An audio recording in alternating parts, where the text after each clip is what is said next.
नमस्कार दोस्तों, मैं आपके साथ साग्निक चटर्जी और आप देख रहे हैं थॉट और चार्ट। मैं इस चैनल पर इतिहास के रोमांचक पहेलियां और कहानियां लाता रहता हूं। अगर आप इनमें दिलचस्पी रखते हैं तो आप चैनल को सब्सक्राइब कर सकते हैं। आज हम जानेंगे भारत के एक ऐसा प्रतिभाशाली व्यक्ति के बारे में जिसके पास ना तो सैन्य था, ना सोना चांदी और ना ही कोई तख्त ताज। था तो सिर्फ दिमाग, ज्ञान और जिद। उन्होंने इन सबके दम पर ही बदल दिया पूरा भारत का किस्मत। दोस्तों, अब तक तो आपको पता चल ही गया है कि मैं किन की बात कर रहा हूँ। मैं बात कर रहा हूँ आचार्य चाणक्य, यानी उस मास्टरमाइंड की जिन्होंने शून्य से एक साम्राज्य खड़ा कर दिया।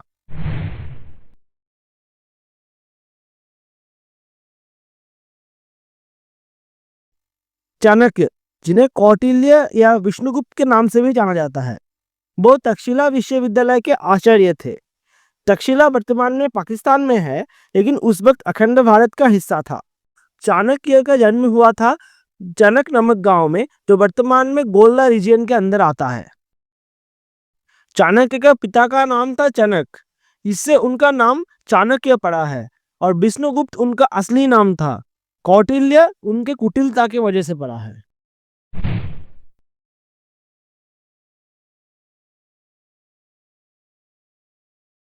उनके तक्षशिला के एक साधारण से प्रोफेसर से लेकर आचार्य चाणक्य बनने तक का सफर शुरू हुआ था 327 बीसी में, जब मैसिडोनिया के किंग अलेक्जेंडर द ग्रेट विश्व विजेता बनने का सपनों को लेकर उस समय के सबसे शक्तिशाली साम्राज्य में से एक पार्सिया को पराजित करके सोने की चिड़िया भारत की पश्चिमी सीमा पर आ पहुंचे थे।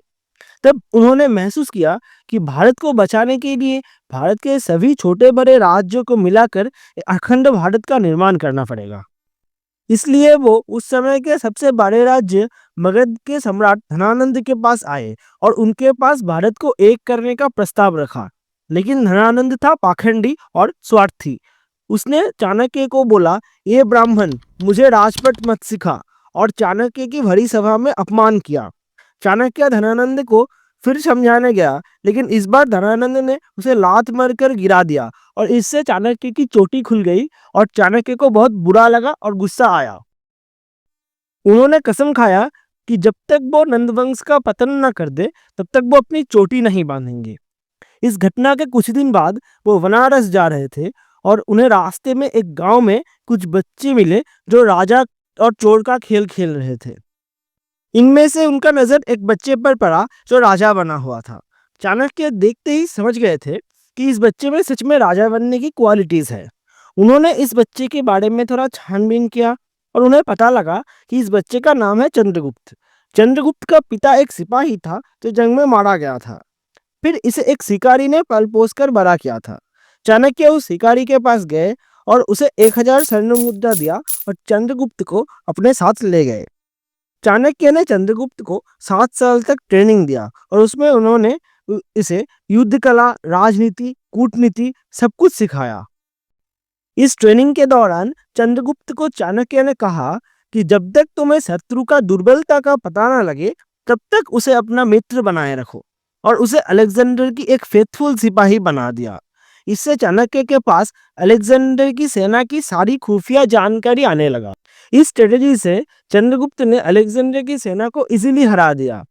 इसके बाद उन्होंने अपनी 5000 की सेना लेकर मगध आक्रमण किया, लेकिन मगध के विशाल सेना बाहिनी के सामने उनकी सेना टिक ही नहीं पाया। फिर युद्ध क्षेत्र छोड़कर चाणक्य और चंद्रगुप्त जान बचाकर भाग निकले।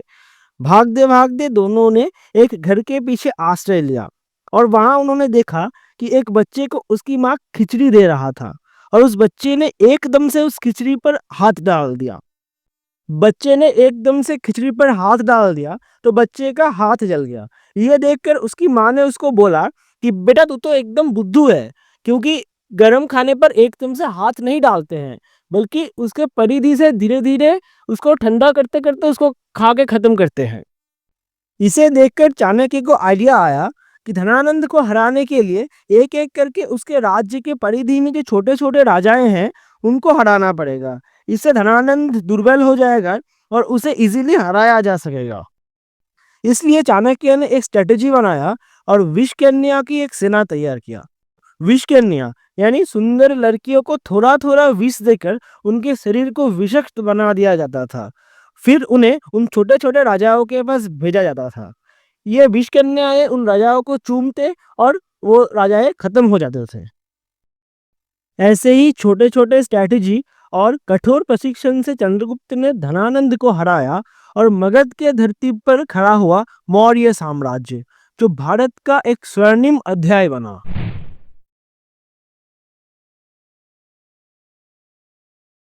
चाणक्य का सबसे बड़ा रचना है अर्थशास्त्र, जिसे उन्होंने चंद्रगुप्त की सभा में रहते ही लिखा।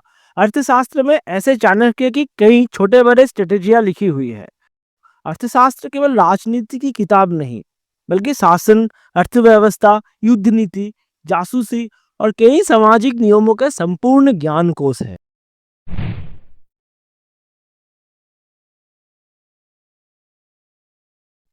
चाणक्य अपने नीतियों के लिए जाने जाते हैं।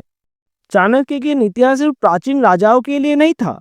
आज राजनीति, बिजनेस, यहाँ तक कि निजी जीवन में भी उनका दर्शन सफलता का कुंजी है। जहाँ भी बुद्धि, धैर्य और योजना चाहिए, वहाँ चाणक्य का ज्ञान आज भी मार्गदर्शन कराता है। उदाहरण के तौर पर शत्रु का शत्रु तुम्हारा मित्र वाला नीति को हम देख सकते हैं, जिसकी इंपॉर्टेंस आज भी जियोपॉलिटिक्स के मुद्दों पर बहुत है। चाणक्य हमें सिखाता है कि प्रतिभा, बुद्धि और दृढ़ता से असंभव को भी संभव बनाया जा सकता है। अगर आप सफल नेता, समझदार व्यापारी या प्रभावशाली इंसान बनना चाहते हैं, तो चाणक्य की नीतियाँ आपके लिए खजाना है। अगर वीडियो पसंद आया हो, तो वीडियो को लाइक करके अपने दोस्तों के साथ शेयर करना ना भूलें और कमेंट में ज़रूर लिखें कि चाणक्य की कौन सी नीति आपके जीवन में आपको सबसे ज़्यादा प्रेरित करता है। धन्यवाद। हम फिर लौटेंगे इतिहास के और एक रोमांचक कहानी के साथ।